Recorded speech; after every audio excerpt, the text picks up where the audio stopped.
Et comme j'ai dit tantôt, aujourd'hui, on continue notre thématique sur les relations. Et on a eu 2 messages de fous. Et aujourd'hui, on continue avec le sujet de la sexualité. Puis, avant qu'on puisse se lancer, je sais que des fois, il y a des parents qui viennent avec leurs enfants dans la salle. Aujourd'hui, peut-être s'abstenir, parce que c'est pas parce que je ne suis pas d'accord qu'il y ait des enfants ou même des ados. Écoute, moi, ceux qui ont 12 ans et plus, j'ai pas de malaise qu'ils soient ici dans la salle. Surtout que ne faut pas se mettre la tête dans le sable. Présentement, dans nos écoles, beaucoup de choses se parlent. Beaucoup de choses se parlent, puis j'en parlerai pas aujourd'hui, puis là, ça vient juste de me popper, là, mais c'est juste que il y a beaucoup de choses qui se passent au niveau de la sexualité très jeune dans nos écoles. Cette semaine, il y a 2 semaines, j'ai vu une statistique où est-ce que il y a 25% des enfants entre 7 et 12 ans qui vont voir de la pornographie au moins une fois par semaine. 7 à 12 ans. La sexualité est présente dans nos écoles. On parle de sexualité. Les jeunes, dès leur jeune âge, parlent de sexualité. Dès le primaire et le secondaire, on parle de sexualité. Et je me dis, mais c'est notre devoir en tant qu'Église de parler de sexualité également, parce que si nous, on n'en parle pas, bien, c'est le reste des gens qui vont le faire. Et est-ce que ça va être bien fait? Je ne sais pas. Alors, c'est pour ça que pour nous, on veut parler de sexualité, mais peut-être que si vos enfants sont plus jeunes, sont en bas de 12 ans, je les encouragerais peut-être d'aller à Axmi aujourd'hui parce qu'on ne veut pas éveiller des choses. Ou peut-être que vous ayez des questions tantôt durant dans l'auto, parce que comme tu as besoin de répondre à ça, tu es là, oh, je ne pensais pas répondre à ça aujourd'hui. OK? Donc, ça, c'est vraiment mon désir pour aujourd'hui. Et aujourd'hui également, je vais parler plus du côté théorique. Okay? Je vais parler plus du côté théorique de la sexualité, mais à la toute fin, je parle pour les couples mariés. Okay? J'ai fait un document ici qui s'appelle, dans le fond, pour une vie sexuelle épanouie.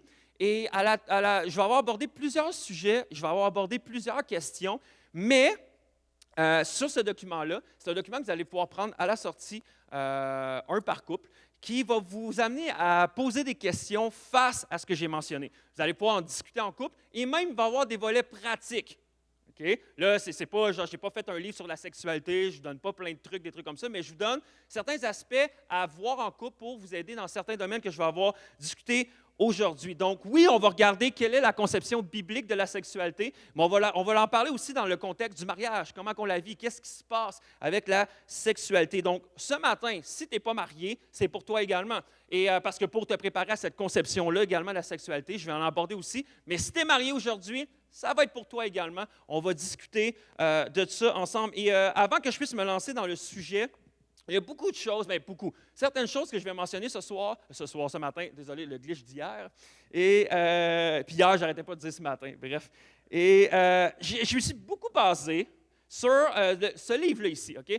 Qui s'appelle The Great Sex Rescue, qui est un livre excellent, OK? J'en ai lu des livres sur la sexualité, sur les couples, et c'est un livre chrétien fait par une femme qui a un blog où est-ce qu'elle partage beaucoup avec des femmes, tout ça. Mais c'est un livre qui s'adresse autant aux femmes qu'aux hommes, mais c'est beaucoup avec la perspective féminine. Honnêtement, ça a été game changer pour moi. On en a parlé en staff, quasiment tout le staff présentement d'Acts 21, là sur leur bureau, où ils l'ont lu, ou sont en train de le lire, et on s'en parle, et ça a été game changer comme révélation. Et ensuite de ça, on a le goût de jeter tous les autres livres chrétiens de couple qu'on a vus, tellement que ce livre-là fait une grande différence. Et ce livre-là, malheureusement, ça fait seulement en anglais, mais je sais que plusieurs d'entre vous, vous avez cette habitude-là de peut-être lire un peu en anglais. Si vous êtes en couple et que ça aille bien dans votre sexualité ou qu'il y ait des choses à améliorer, je vous encourage à vous procurer le livre. J'ai 6 copies. Ils sont en vente au coût de 23 $. Si, au bout de 5 minutes, les 6 copies partent, et c'est ce que j'espère, c'est correct, on va en commander d'autres, il n'y a pas de problème. Mais honnêtement, c'est un livre que tout le monde doit lire, surtout si vous avez grandi dans un milieu chrétien et que vous avez été enseigné par c'est ça, des idées, des concepts chrétiens. Ça remet beaucoup en perspective de comme, voici ce que l'Église nous enseignait, est-ce que c'était vraiment bon? Et c'est là aujourd'hui aussi que je veux partager peut-être certains concepts où est-ce que l'Église a enseigné des choses sur la vie chrétienne, sur la sexualité, et peut-être qu'on n'est pas allé en profondeur vraiment où est-ce qu'on devrait être. Donc, ce matin, on va se lancer, on va regarder à 7 points sur la sexualité. 7 visions bibliques de la sexualité. Et on va commencer tout de suite avec le premier qui est « Le sexe est bon ». Yes, merci. Merci. Merci, Nico. Yes. C'est là le moment. Dans l'Église, on est là, quand on parle de sexe, on peut se dire amen. Là, de quoi je vais avoir de l'air? Vas-y. Merci, Nico, de te casser la glace. Je suis fier de toi. Le sexe, c'est bon. Mais voici ce qu'on va faire. On va se dégainer un peu. Donc, à go, on va tous dire ensemble, le sexe, c'est bon. OK? Vous êtes prêts? 1, 2, 3, go! Le sexe, c'est bon. OK, ouais, on va le refaire encore parce que là, il y a du monde qui sont pas à l'aise. On le refait encore. 1, 2, 3. OK, hey, pour vrai, je vois pas beaucoup du monde, mais je vois que du monde qui sont mal à l'aise présentement. Hein? Je vois du monde qui deviennent blême. Le sexe, c'est bon. Je vois du monde qui deviennent rouges, du monde qui sont gênés. Pourquoi? Parce que, un, c'est pas quelque chose qu'on dit tout le temps, et deux, encore moins dans une église. On est là, tout le monde ensemble. Hey, viens à mon église, tu vas voir, c'est vraiment cool. Tout le monde est là. Le sexe, c'est bon. T'es là. Quel genre d'église que c'est? Inquiétez-vous pas. Mais, honnêtement, le sexe, c'est tabou. Le sexe, c'est tabou, on n'en parle pas beaucoup. Ça peut être gênant, mais j'aimerais qu'on aille à la racine du sujet. Puis, premièrement, il faut partir tout de suite avec cette conception-là que le sexe est bon. Le sexe est bon. Puis, il y a plusieurs raisons pourquoi le sexe est bon. Mais la première raison, selon moi, pourquoi le sexe est bon, c'est que, deuxièmement, c'est l'idée de Dieu. Le sexe, c'est l'idée de Dieu. Le sexe, ce n'est pas l'idée de notre culture. Ce n'est pas notre société qui a poussé la sexualité. Le sexe, ce n'est pas le résultat de recherches scientifiques, puis ils ont découvert la sexualité. Non! Le sexe a été divinement créé par le divin créateur. Dieu a créé le sexe. Le sexe a été créé par Dieu pour que sa création en profite pleinement, mais tout ça dans le bon contexte. Et on va regarder ensemble dans Genèse 1, 21, dès le départ où est-ce qu'on voit l'idée de la sexualité. Et je veux ici qu'on puisse mettre les bases de ce que c'est quoi le but de la sexualité et qu'est-ce que nous sommes supposés en faire. Genèse 1, 28 nous dit ceci. Dieu les bénit, on parle de Adam et Ève, OK? Dieu les bénit et leur dit, reproduisez-vous, devenez nombreux, remplissez la terre et soumettez-la.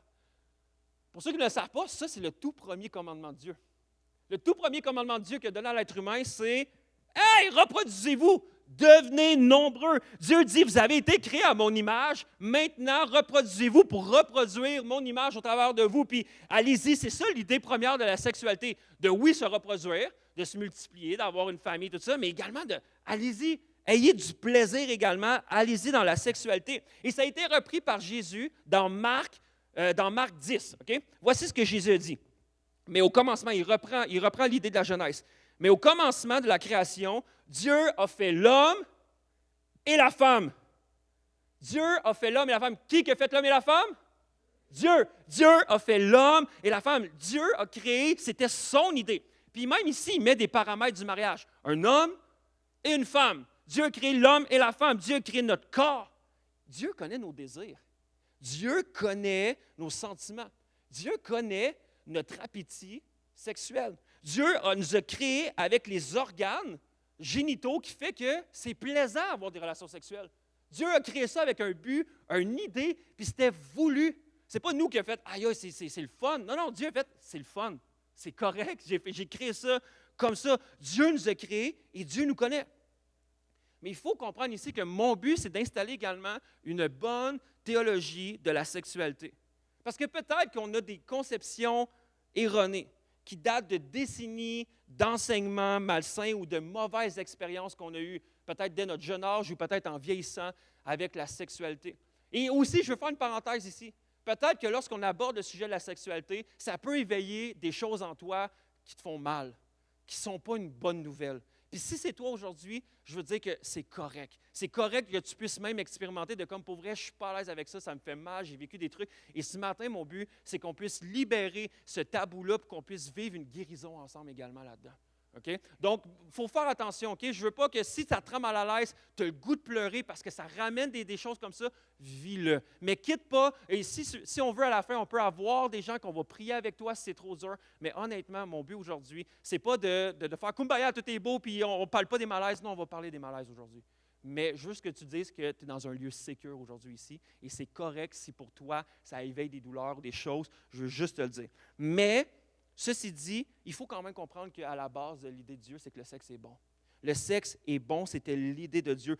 Puis on continue dans le Marc 10 qui dit, bon, bien, Dieu crée l'homme et la femme. Et par la suite, au verset 7, il dit, c'est pourquoi l'homme quittera son père et sa mère et s'attachera à sa femme. Et ici, on parle du concept du mariage. Il s'attache à sa femme et les deux ne feront qu'un. Et j'aimerais que si tu as une Bible ou si tu as un cahier de notes ce matin, que tu puisses vraiment encercler ou vraiment écrire en gros le mot s'attacher. Le mot s'attacher ici a vraiment beaucoup de signification, plus que juste deux personnes qui s'attachent émotionnellement. Ah, je me suis attaché à telle personne parce qu'on s'aime. Non, non, c'est beaucoup plus profond. Ici, le terme de l'attachement a trois fonctions profondes.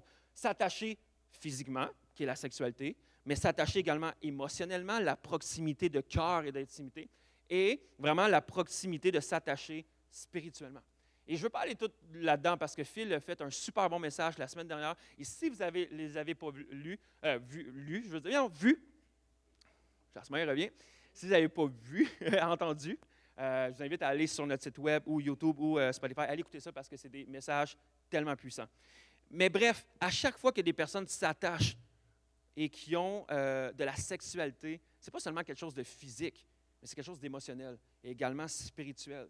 Et c'est pour ça qu'on a une conception dans notre société qui est très ouverte à la sexualité. C'est normal d'avoir des dates, d'avoir des one night, de coucher ici et là. Puis c'est comme ça maintenant dans notre société. Mais pour vrai, on pense que c'est juste quelque chose de physique. On nous prône que c'est juste quelque chose de physique. Mais pourtant, lorsque tu discutes un peu plus en profondeur avec des hommes et des femmes qui vivent ce genre de sexualité-là, on va faire « Ah ouais, non, c'était juste l'histoire d'un soir, puis écoute, c'était correct, c'était juste du sexe, tout ça. OK, parfait. » Mais lorsque tu parles avec eux, tu vois que pour certaines personnes, ils ne sont pas capables de se dissocier dans leur tête du visage, du moment. Ils ne sont plus capables, ils ont toujours ces images-là, ils ont toujours ces moments-là qui reviennent parce qu'ils se sont réellement attachés. Puis voilà, mais pourtant, je ne suis pas attaché émotionnellement, il n'y avait pas d'amour là-dedans, c'était juste physique. Non, finalement, il y a toujours un attrait de s'attacher qui est émotionnel, mais également spirituel. Il y a un lien qui est là. Ce qui arrive que parfois, même lorsqu'on pense au mot mariage, on pense que ce que Dieu a en tête, c'est lorsqu'on fait une cérémonie.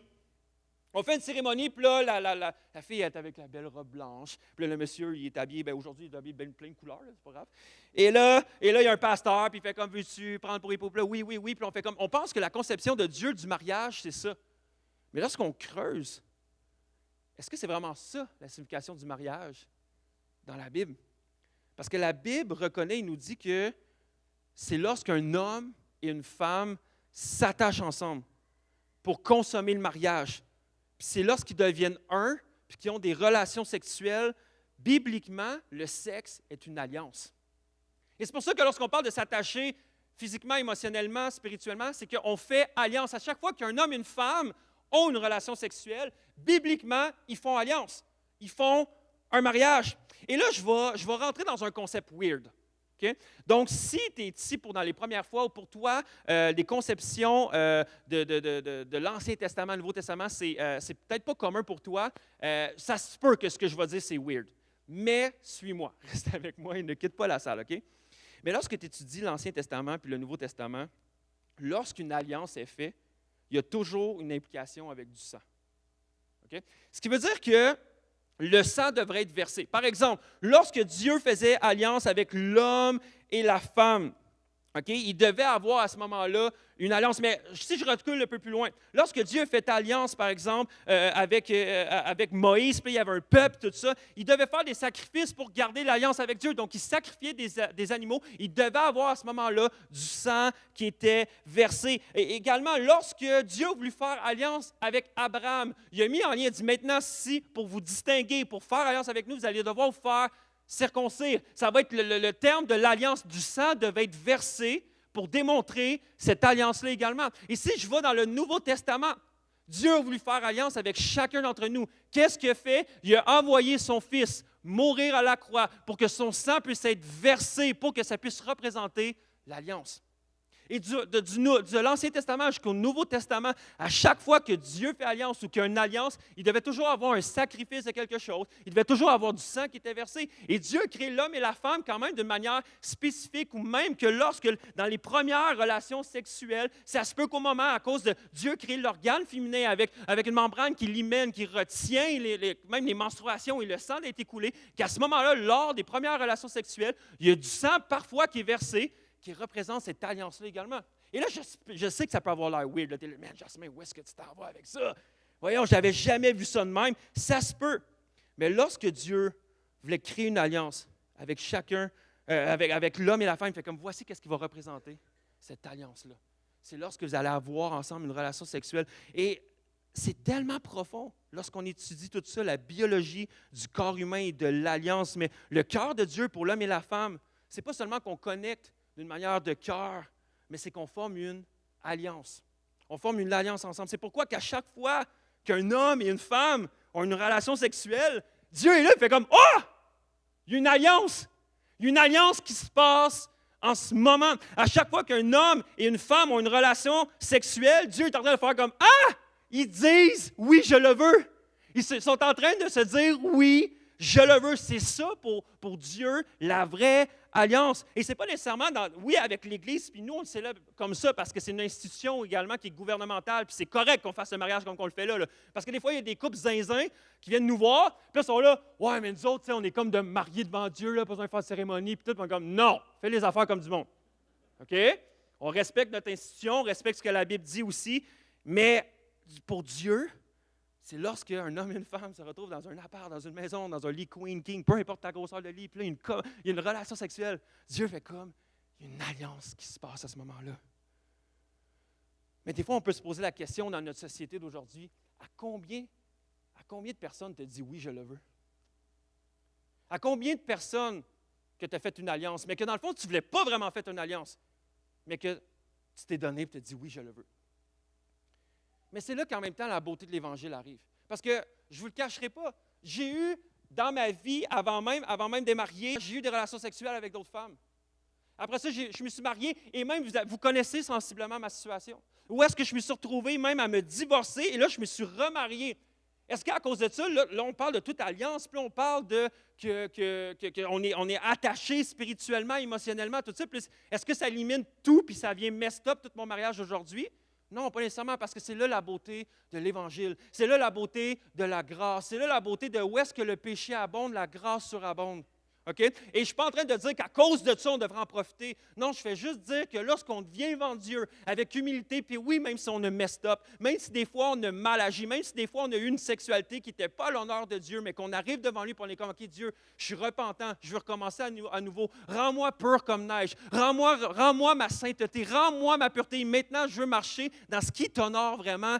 Dieu fait cette œuvre-là en toi et qui te permet de pouvoir réaligner vraiment cet attachement-là, cette alliance-là. Et si c'est toi aujourd'hui, puis que tu le sais que tu as eu sensiblement une sexualité où est-ce qui n'était pas à l'honneur de Dieu, sache qu'il y a moyen de repartir à zéro. Il n'est pas trop tard, puis tu n'es pas, à ce moment-là, Dieu ne t'a pas damné.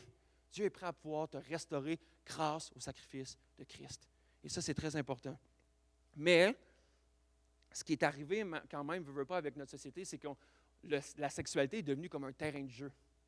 La sexualité est devenue comme un terrain de jeu puis qu'on peut s'amuser là-dedans. Mais aujourd'hui, je crois que ce message-là peut être pour quelqu'un dans la salle aujourd'hui de dire, premièrement, le sexe est bon.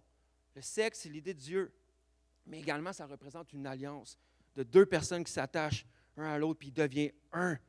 On lit encore dans Marc 10, ça dit, mais au commencement de la création, Dieu fait l'homme et la femme. C'est pourquoi l'homme quittera son père et sa mère et s'attachera à sa femme. Et les deux ne feront qu'un. Les deux ne feront quoi? Pas les 3, les 4, les 6, les 10, les 12. Non, les deux vont faire un. Ainsi, ils ne seront plus deux, mais ne feront qu'un. Que l'homme ne sépare donc pas ce que Dieu a uni. Dieu a créé le sexe afin que ça soit une alliance et qu'on forme un. C'est pour ça que dans notre culture chrétienne, on encourage les couples qui ne sont pas mariés, qui sont en fréquentation, en fiançailles, de ne pas avoir de relations sexuelles avant le mariage. Mais j'aimerais vous dire pourquoi, par exemple. Parce que souvent, dans l'Église, on est arrivé pour dire « Fais pas de sexe avant le mariage ». Puis on est là « Pourquoi? » Ferme-la, fais juste pas de sexe. Puis là, il y a plein d'ados, il y a plein de jeunes adultes, il y a plein d'adultes qui sont là. OK, mais on ne m'a jamais expliqué pourquoi. Moi, j'ai juste dans la mentalité, il ne faut pas, genre, là, le sexe, c'est caca, il ne faut pas, non, non, non, non, non. Puis là, mais pour vrai, ça arrive ça. Puis là, on est là, ouais, mais pourquoi? Parce que Dieu ne veut pas. Ouais, mais pourquoi? Et c'est là que j'aimerais ça juste rapidement vous montrer une image. OK? Derrière moi, je vais avoir un feu. Je vais avoir deux sortes de feux. OK? J'ai un feu de forêt et un feu de camp. Le bon feu de camp. Mais la réalité, c'est que pour moi, la sexualité, je la vois comme le feu. Il y a un feu contrôlé, il y a un feu incontrôlable. Ce qui veut dire que plusieurs d'entre vous, vous connaissez les feux de forêt. Les feux de forêt, ça ravage. Au début, c'est beau, un feu. Au départ, un feu contrôlé, c'est beau. Tu peux te rallier autour, ça donne la chaleur, ça donne de la lumière. On se retrouve entre amis autour, c'est contrôlé, ça fait du bien, c'est quelque chose de beau, c'est quelque chose qu'on peut passer des heures devant à juste le regarder dans le silence puis à vivre quelque chose de bon. C'est contrôlé, c'est quelque chose de beau. Mais contrairement, par exemple, le feu de forêt, ça ravage tout autour, ça fait du mal, ça détruit des vies parce que c'est pas contrôlé. Et c'est pour ça que c'est la même chose avec la sexualité. Ouais, mais c'est pas grave la sexualité, même si c'est hors contexte du mariage, même si on n'est pas marié. Pourquoi qu'on encourage les couples à ne pas avoir de relations sexuelles avant le mariage? C'est pour se protéger. C'est pour se protéger de ce feu-là, de ne pas briser des vies, de ne pas faire du mal là où est-ce qu'il ne devrait pas en avoir. Et rendu dans le mariage, après ça, on peut exploiter vraiment cette sexualité-là d'une manière dans le cadre que Dieu a voulu. Notre sexualité devrait ressembler à le feu de camp, où est-ce que c'est contrôlé. Mais comme ça, on peut pleinement en profiter. Lorsque le sexe n'est pas contrôlé, ça fait des ravages. Et là, on est là, ouais, mais en même temps, c'est pas si pire que ça. Mais on le vit présentement dans notre société, avec toutes les divulgations qui ressortent, où est-ce qu'avec le hashtag MeToo, plein de choses, tout d'un coup, là, les agressions, pop, pop, pop. Ouais, mais c'est juste quelque chose de physique. Là, on se rend compte que le sexe, ce n'est pas juste quelque chose de physique. C'est quelque chose qui brise. C'est quelque chose qui brise des vies. C'est quelque chose qui fait du mal. C'est quelque chose qui quand c'est hors contexte, que ce n'est pas contrôlé, que ce n'est pas bien fait, ça fait des ravages. Mais le sexe contrôlé dans un bon contenant, dans un bon cadre, c'est juste wow, c'est juste beau, c'est juste merveilleux. Donc, gardons le sexe dans le bon contexte, qui est le mariage, pour se protéger et vraiment qu'on puisse vraiment s'épanouir pleinement dedans par la suite. Mais ceci dit, là, ça m'amène, une fois rendu dans le mariage, là, c'est là l'affaire que l'Église, parfois, on a fait des mauvaises choses. Souvent, l'Église a fait miroiter que comme quoi le sexe, une fois marié, c'était génial. C'était merveilleux, que c'était comme, un coup que tu es marié, on n'a plus de problème. Vas-y, amusez-vous, puis tout est beau, puis là, le sexe va être wow. Mais sais-tu vraiment qu'est-ce qui se passe? En fait, il y a une étude que j'ai vue dans la dernière semaine, une étude faite par l'Université Laval, ici au Québec, en 2016. Ça ne fait pas si longtemps que ça. Notait les résultats d'une enquête récente. 58% des femmes et 57% des hommes ne seraient pas satisfaits de leur relation sexuelle dans leur couple. Plus de la moitié des hommes et des femmes ne seraient pas satisfaits de leur relation sexuelle dans leur couple. Puis après ça, on est comme, un coup que tu es en amour, tu es marié, tout ça, tout est beau. C'est pas vraiment ça que ça me dit. Ce qui m'amène à mon quatrième point. Le sexe est relationnel. Ce qui m'a amené à étudier davantage le sujet, c'est voir ce que la Bible nous enseigne, c'est que le sexe est beaucoup plus que physique, mais c'est quelque chose de relationnel. Genèse 4.1 nous dit ceci. Adam connut Ève, sa femme, elle conçut et enfantant Caïn. Et moi, pendant longtemps, quand je lisais ce passage-là, je trouvais ça vraiment drôle. En fait, ça me faisait rire que Dieu n'utilise pas le terme relation sexuelle. Tu sais, on dirait, je me disais, c'est comme si Dieu était gêné. Il était là, ils se sont connus. Et là, il ne voulait pas dire qu'ils ont eu des relations sexuelles, ça m'a toujours fait rire. C'est comme si Dieu était gêné. Mais en fait, ce qui est intéressant, c'est que Dieu, je pense qu'il voulait pointer à quelque chose de plus profond. C'est parce que le mot connu qu'on voit ici, que j'ai mis en surlignement, c'est que ce même verbe-là, en hébreu, est utilisé par le roi David lorsqu'il écrit son psaume, le psaume 139, verset 23, que vous connaissez tous, qui dit « Sonde-moi, ô Dieu, et connais mon cœur, éprouve-moi et connais mes pensées. » Et là, tu vas me dire, ben là, ça veut dire que David est en train d'avoir des relations sexuelles avec Dieu? Non. C'est pas ça qu'il est en train de dire. Mais il est en train de dire le fait de connaître. En fait, c'est que Dieu n'est pas gêné du mot relation sexuelle, c'est que Dieu voulait mettre l'emphase sur une réalité beaucoup plus profonde. C'est que oui, Adam et Ève se sont connus, mais c'est que le sexe, ce n'est pas un acte physique, mais c'est un acte intime. David est en train de dire à Dieu, « Dieu, viens dans mon intimité, sonde-moi, viens connaître qui je suis réellement, viens connaître la profondeur de mon cœur, connais-moi, connais pleinement qui je suis. » Et ça nous dit, Adam connut Ève. Adam connaissait son cœur. Adam connaissait l'âme de Ève, cherchait à connaître ses pensées. Ce qui veut dire qu'Adam cherchait à pénétrer le cœur de sa femme avant de pénétrer son corps. Et ça, c'est important. Et là, tu es comme, là, c'était un peu cru cette affaire-là. Mais c'est vrai. Et je pense que pour certaines personnes, on a besoin de l'entendre. Il faut chercher le cœur de notre partenaire avant de chercher son corps. C'est très important. Comme je l'ai mentionné plus tôt, le sexe a été conçu pour que ce soit un acte non seulement physique, mais émotionnel et spirituel. Une étude, OK, qui est faite, une étude qui est chrétienne sur des couples mariés. OK? Fait que ça me concerne, c'est comme encore plus notre gang, là, OK? Démontre qu'une femme qui se sent dans un mariage fort et en santé a 4 fois plus de chances d'atteindre l'orgasme. Une femme qui se sent bien, valorisée, aimée, écoutée, pris soin, a 4 fois plus de chances d'atteindre l'orgasme. Sauf, vous voyez ce qui est intéressant, dans la même étude, le couple marié chrétien a démontré que lors de l'acte sexuel, 95% des hommes atteignent l'orgasme presque à chaque fois lors d'une relation sexuelle, et pourtant les femmes, c'est seulement 48%. Je répète, c'est une étude de chrétiens, là.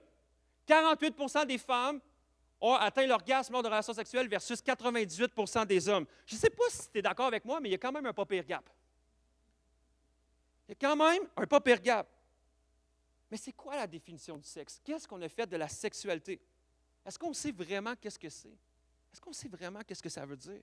C'est comme si avec le temps, on avait réduit la sexualité de, c'est le moment où est-ce qu'il y a une pénétration entre l'homme et la femme jusqu'à temps que l'homme atteigne l'orgasme. Et là, on a eu du sexe.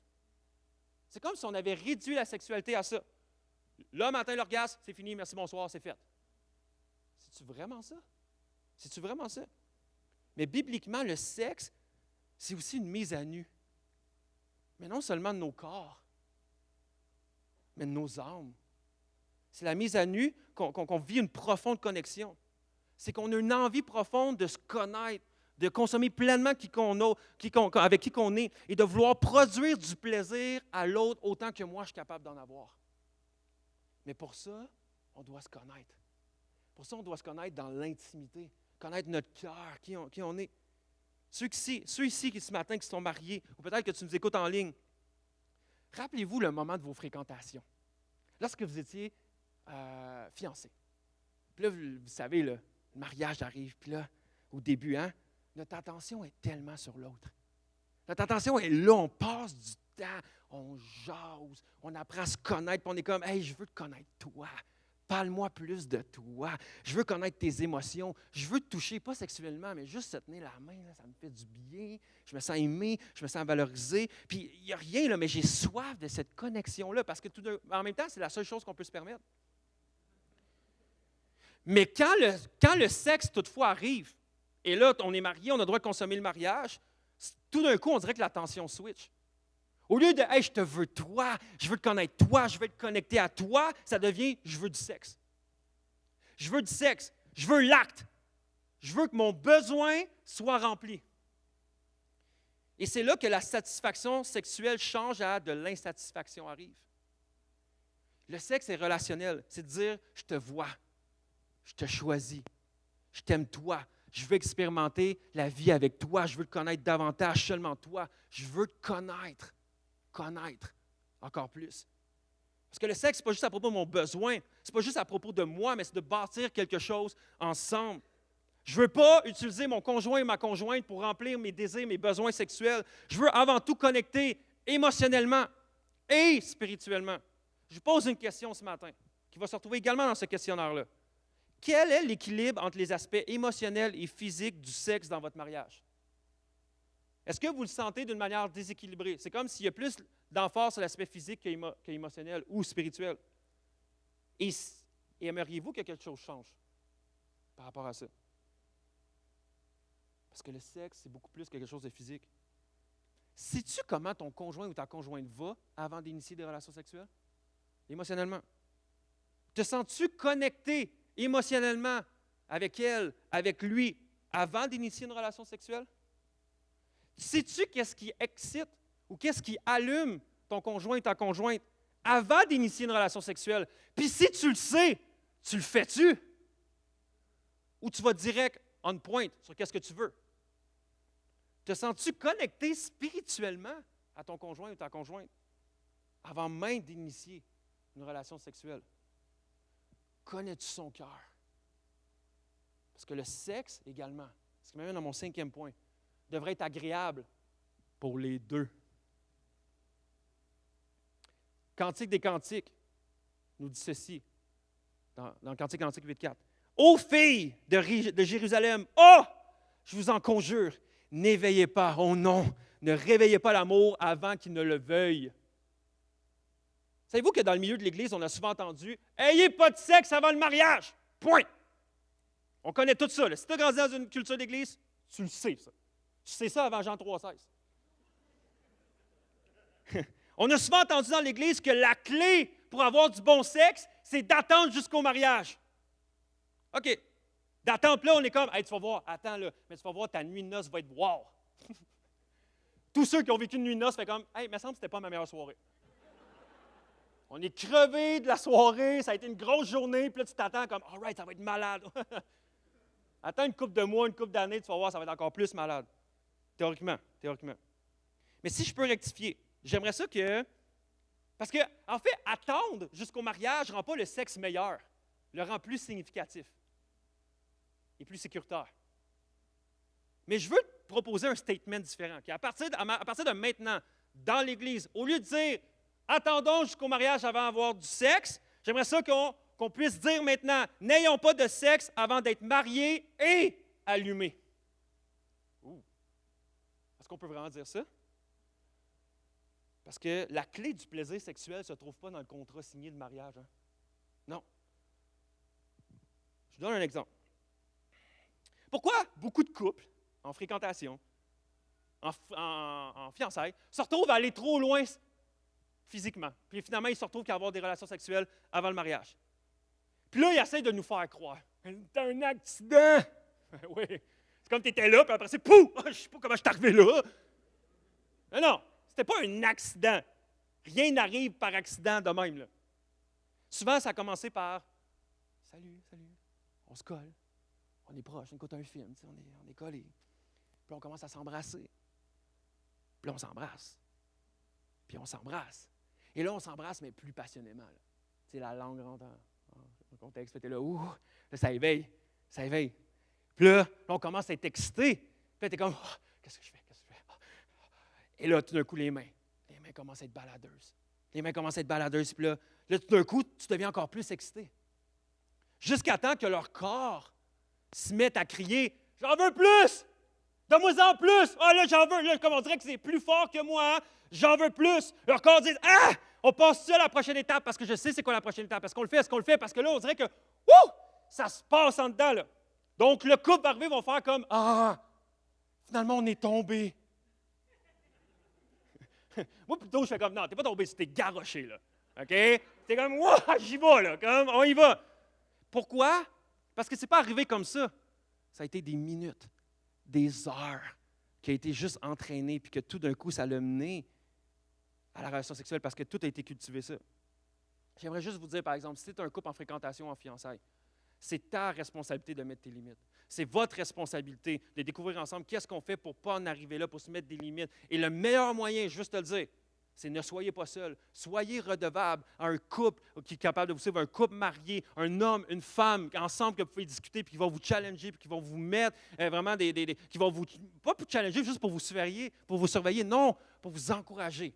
Vous encourager à garder ça jusqu'au mariage, avec du monde que vous allez pouvoir être 100% transparent aussi.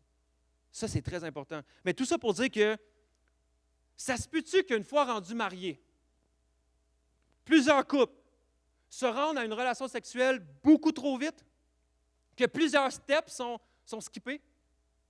C'est comme si on ne revit plus, peut-être pour certains, ce moment-là où notre corps crie « J'en veux plus! » C'est quand la dernière fois que vous êtes embrassé plus que 15 secondes?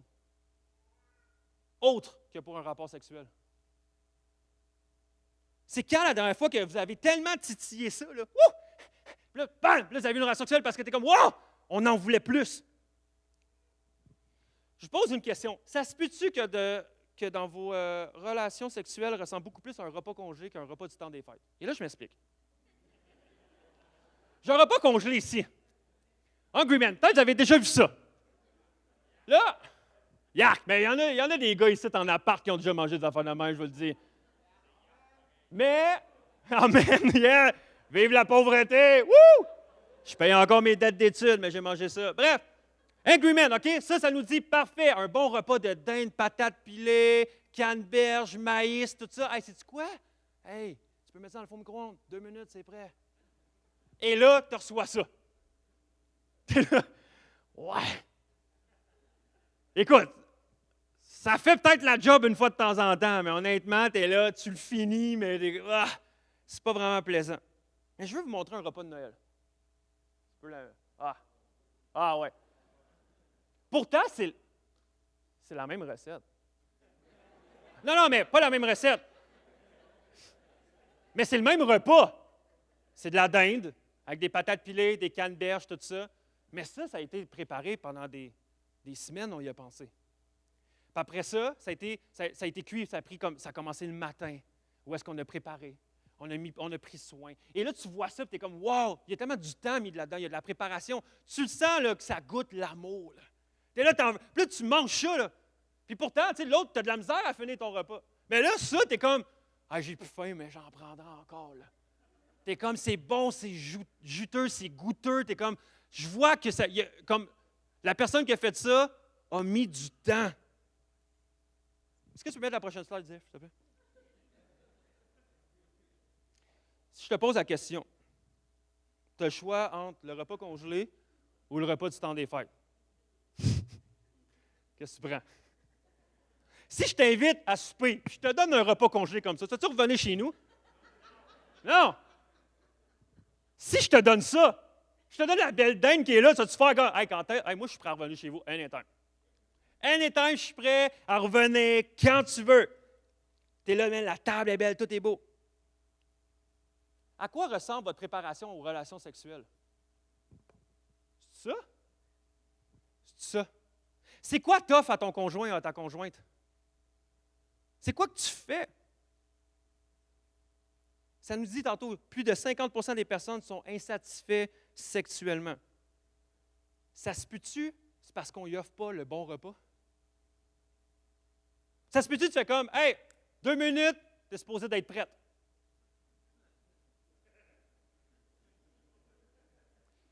Après ça, on se demande pourquoi elle n'aime pas ça et qu'elle ça goûte pas bon, c'est pas le fun.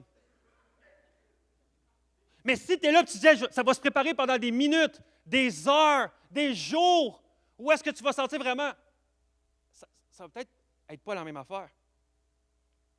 Est-ce qu'on se donne 2 minutes pour être prêt ou on se donne des heures puis on titille? Ô filles de Jérusalem, ô je vous en conjure, n'éveillez pas l'amour, réveillez pas l'amour avant qu'il ne le veuille. Parce que je pense que parfois, dans des relations sexuelles, dans des couples mariés, on veut offrir à notre conjoint un repas congelé. Puis après ça, on se demande pourquoi ils disent non. Pourquoi tu ne veux pas? C'est ça que tu m'offres. Il faut que je sois prêt en 2 minutes, il faut que ça soit de même, c'est fait rapide, puis je ne me sens pas préparé. À quoi ressemblent vos préliminaires? Est-ce que c'est un 2 minutes, on arrive dans le lit, puis c'est ça les préliminaires, ou c'est des choses qui se bâtissent durant la journée? Que c'est fait avec l'amour, c'est des messages, c'est des textos. Je suis là, je te demande de l'amour. On est là, puis je ne sais pas comment ça se passe dans votre couple, là, peu importe, mais vous savez, en fait, vous êtes supposé savoir qu'est-ce qui allume votre conjoint, votre conjointe. Mais des fois, on ne veut pas mettre assez de temps, on ne veut pas mettre d'énergie, puis on veut arriver tout de suite au repas. Mais ce qu'on offre, c'est un repas congelé.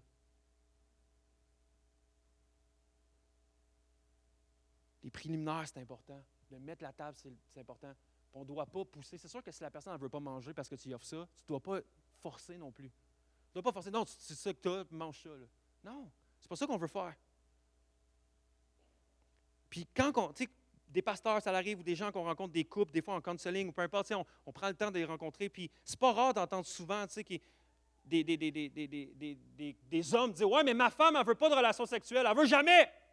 Elle ne veut jamais. Pourquoi? On dirait que. Puis elle est là. Ouais, mais lui, il veut juste du sexe, du sexe, du sexe. Puis c'est comme si ça ne marche jamais. Puis là, tu arrives, ouais, mais le problème, c'est quoi? Quand tu commences à parler de ça, tout d'un coup, ça prend une autre tournure. Qu'est-ce que tu offres à ta femme? Ouais, puis ça peut être l'inverse aussi, là. Ma femme veut tout le temps du sexe, du sexe, du sexe. Puis comme, on dirait, je ne suis pas prêt, je ne suis pas là, je ne suis pas courtisé, je ne suis pas excité, je ne suis pas allumé. Je ne suis pas allumé. Le sexe, ce n'est pas quelque chose qui se calcule en minutes. Le sexe, c'est des heures, c'est des jours, c'est des semaines, c'est quelque chose qui se prépare et qui se cultive. Mais là, j'entends certaines personnes. Ouh, j'ai entendu parce que dans l'église, il faut que j'accélère. Excusez-moi, guys. Je ne veux pas essayer de faire comme Philippe, là. Je t'aime, Philippe. J'entends certaines personnes me dire, ouais, mais Paul, là, dans 1 Corinthiens 7, là, il me semble qu'il dit quoi là, pour les couples, c'est super important, qu'il dit qu'on ne devrait pas se refuser l'un et l'autre. En fait, si ça intéresse, on va étudier ce passage-là 2 minutes, OK? Voici ce que ça dit. 1 Corinthiens 7, 3 et 5. Que le mari rende à sa femme ce qu'il y doit. Déjà là. Amen. Et que la femme agisse de même envers son mari. Amen. La femme n'a pas autorité sur son corps, mais, très important, c'est le mari. Et pareillement, le mari n'a pas autorité sur son corps, mais c'est la femme. Ça, à ce moment-là, c'était foudroyant là, pour l'époque. Ne vous privez point l'un de l'autre, si ce n'est d'un commun accord pour un temps, afin de vaquer à la prière, puis de retourner ensemble, de peur que Satan ne vous tente par votre incontinence. Ce qui mène à mon 6e point, le sexe devrait être sans pression. Je vous explique le contexte. À ce moment-là, l'Église de Corinthe vit 2 extrêmes. D'un côté, tu as ceux qui sont dépravés sexuellement, okay, qui excusaient l'immoralité sexuelle. Pour eux, c'était fou. Là. Tu couchais avec qui tu veux, quand tu veux, n'importe quoi. Il y avait plein de couples qui couchaient ensemble, des fois même des gens dans la même famille. C'était complètement dépravé. Même, il y avait de la prostitution, il y avait de l'inceste, des choses comme ça. Mais de l'autre côté, dans la même Église, tu avais des gens qui préconisaient l'abstinence totale. Même en couple marié. On est marié, mais on s'abstient totalement pareil.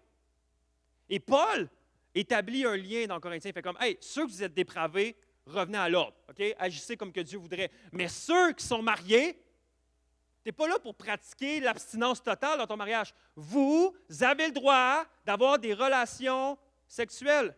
Vous avez le droit d'avoir, tu sais, comme, ça ne dit pas, ne vous refusez pas. Ça se peut, puis tu as le droit de dire non, que ça ne te tente pas à soir, que ça ne te tente pas à matin, que ça ne te tente pas après-midi. Tu as le droit de dire non, mais de se priver. De dire non, non, prive pas ton partenaire d'abstinence totale, puis de dire on n'aura pas de relations sexuelles. Non, abstiens-toi pas. Tu as le droit, dans ton mariage, d'offrir de la sexualité à ton partenaire. Et parfois, lorsqu'on prend un passage hors de son contexte, ça devient un prétexte pour pousser quelque chose, un intérêt qu'on a. Puis je veux faire un warning ce matin. Si votre partenaire utilise un passage biblique comme ça, ou n'importe quel, pour vous pousser à avoir des relations sexuelles, honnêtement, c'est wrong. C'est très wrong. C'est inacceptable. C'est du narcissisme. C'est du contrôle. C'est de la violence psychologique, de la violence spirituelle, et ce qui peut même venir à de la violence sexuelle. À un viol, avoir des relations sexuelles avec quelqu'un qui ne veut pas, c'est du viol. Et si c'est ça que tu vis dans ton mariage, je veux t'encourager, il faut que tu parles. C'est inacceptable. Puis tu ne peux pas non plus, en tant qu'homme, en tant que femme, me faire comme « Oui, mais la Bible dit qu'il ne faut pas qu'on se prive, fait que je m'offre même si ça ne me tente pas. » Non!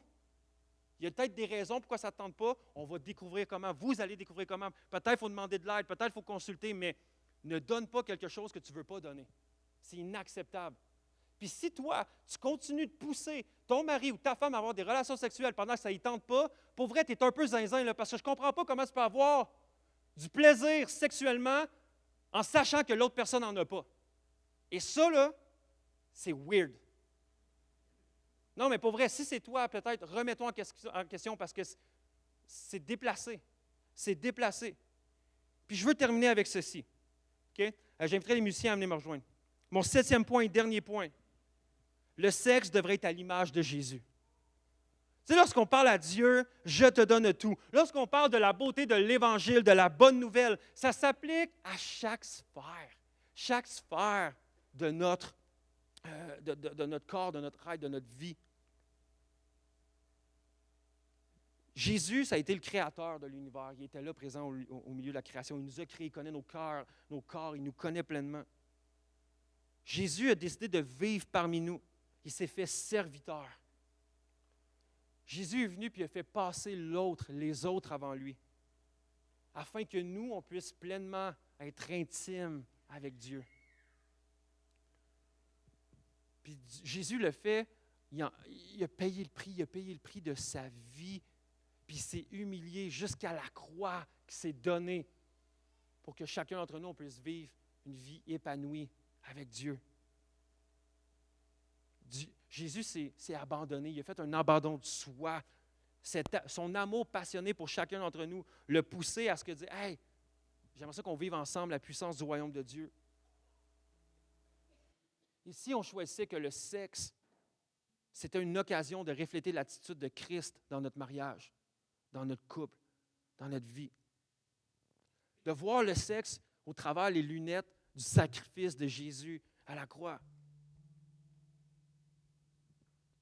que c'est là pour se servir ensemble mutuellement.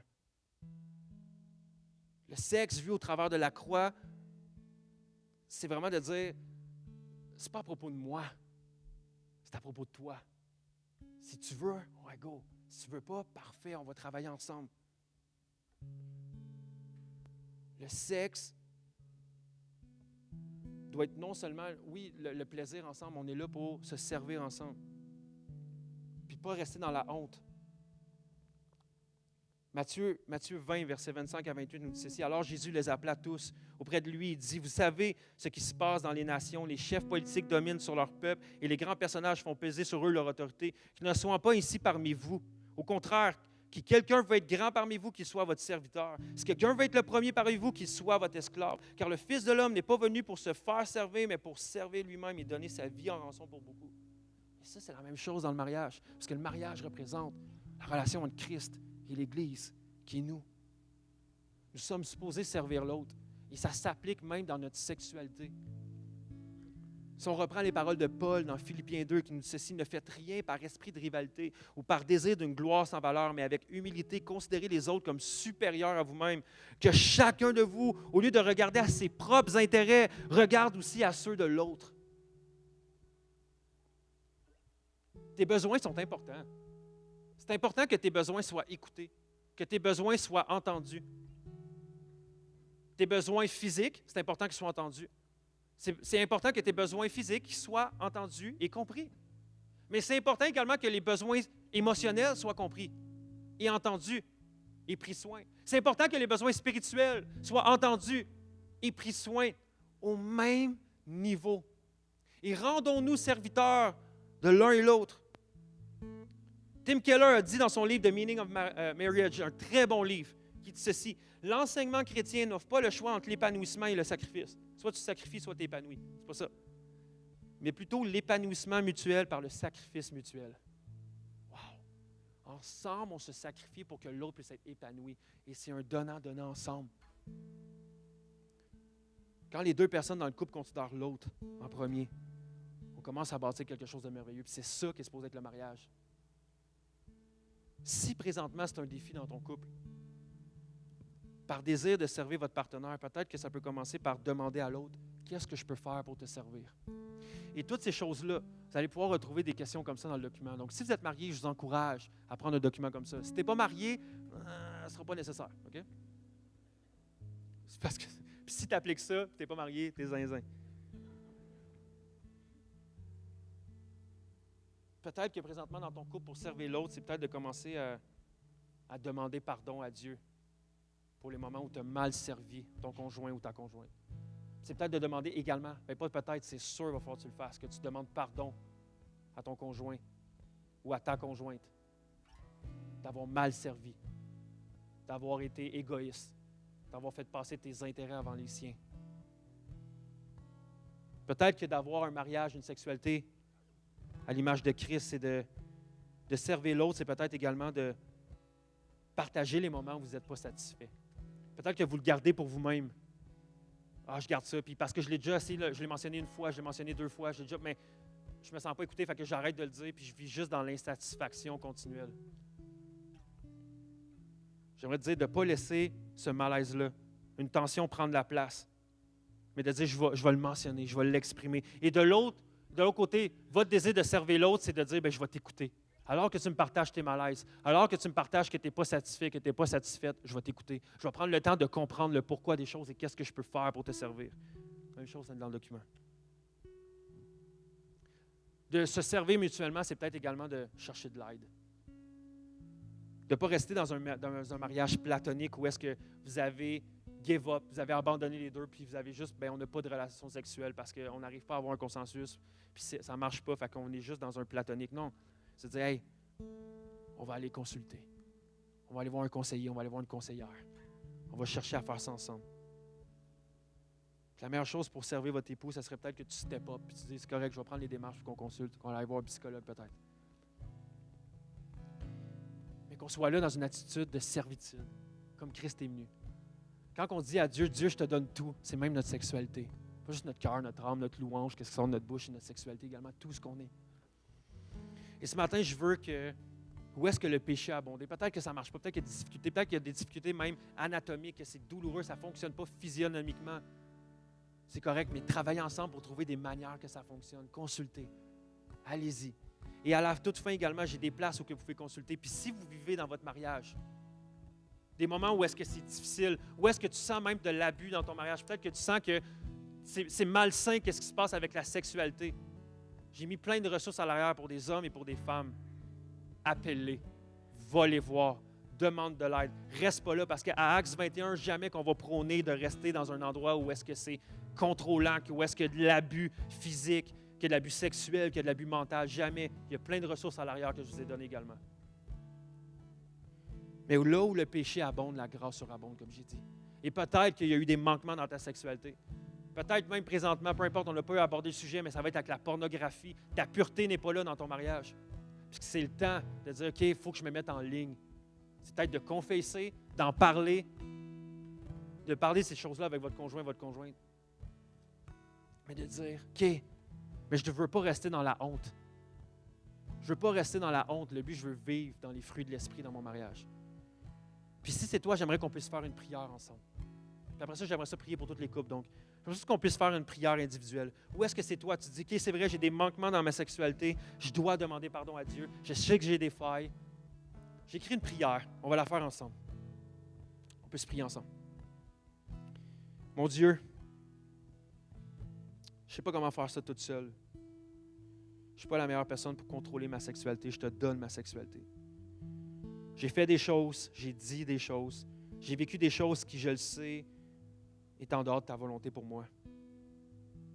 Mais aujourd'hui, Dieu, je te demande de le prendre en charge.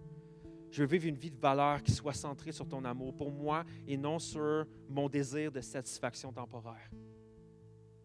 Remets mes priorités à la pureté, Dieu. Recentre mes pensées sur la fidélité. Renouvelle mon esprit avec ton identité que tu as pour moi. Reconstruis mon estime de moi jusqu'à ce que je croie vraiment que je suis ton chef-d'œuvre. Réaligne ma perspective pour me voir et voir les autres de la façon dont tu nous vois. Restaure mes pièces cassées et fais de moi un être nouveau. Dieu, je te donne la permission de déraciner les zones endommagées par le rejet, la douleur, le mal, la honte, la culpabilité, les mauvais exemples qui façonnent négativement ma perspective. Et je te demande de cultiver en moi les fruits de l'esprit, qui est l'amour, la joie, la paix, la patience, la gentillesse, la bonté, la fidélité, la douceur et la maîtrise de soi. Je renonce à être au contrôle de ma sexualité. Je suis tout à toi. Tout à toi. Au nom de Jésus. Amen. J'aimerais ça prier pour les couples. Ça terminer en priant pour les couples. Mais ensemble, est-ce qu'on peut se lever? Et si tu es en couple ce matin, est-ce que tu peux prendre ton conjoint, ta conjointe par la main? On va prier ensemble. Père éternel, je te prie pour nos couples. Je te prie pour nos couples d'Actes 21, des couples qui ne sont pas là ici, des couples qui écoutent en ligne. Dieu, on veut que ta gloire resplendisse dans notre couple. Que ta gloire resplendisse dans notre sexualité. Dieu, aide-nous à établir ensemble une intimité émotionnelle, spirituelle, mais également physique. Dieu, permets-nous de nous connecter. Dieu, permet qu'aujourd'hui, que le message aujourd'hui nous pousse à avoir des discussions vraies, authentiques, dans l'écoute, dans le respect, dans l'honnêteté, dans la transparence. Dieu, je te prie pour ceux qui ont une sexualité épanouie. Dieu, bénis-les. Et fais qu'ils puissent être épanouis encore longtemps et longtemps, puis qu'ils puissent découvrir encore plus cet épanouissement-là. Mais Dieu, je te prie pour les couples que c'est plus difficile. Pour ce 50%-là, peut-être, où est-ce qu'ils sont insatisfaits, insatisfaites. Dieu, je te prie qu'il y ait une libération. Dieu, je te prie qu'il y ait une transformation. Dieu, je te prie où est-ce que tu puisses amener des guérisons, que tu puisses amener une liberté même d'en parler, puis que tu amènes une transformation.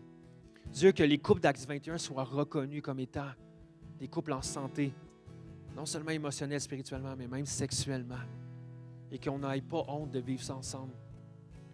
Dieu, brise tout ce qui est passé, qui est douloureux, qui fait mal ou qui a besoin d'être transformé. Dieu, on te le met entre tes mains. Et où est-ce qu'il y a des couples ici qui peut-être qui ont vécu des blessures dans leur mariage face à la sexualité? Empêche-le de résigner, d'abandonner, de jeter la serviette. Mais qu'aujourd'hui, ça puisse être un push de plus. À dire, OK, maintenant, on va travailler ensemble. Puis on va aller chercher cet épanouissement-là. Ensemble. Dieu, je te remercie. Parce que tu as créé tout pour ta gloire. Et même la sexualité. Et Dieu, qu'à Acts 21, on n'ait pas honte d'en parler, on n'ait pas honte de le proclamer, que le sexe est bon, que le sexe est beau. Mais permets-nous qu'on soit une église où est-ce qu'on pousse les gens à vivre pleinement ce que ton cœur désire pour chacun d'entre nous dans toutes les sphères. Donc Dieu, on te remet cet aspect-là entre tes mains aujourd'hui.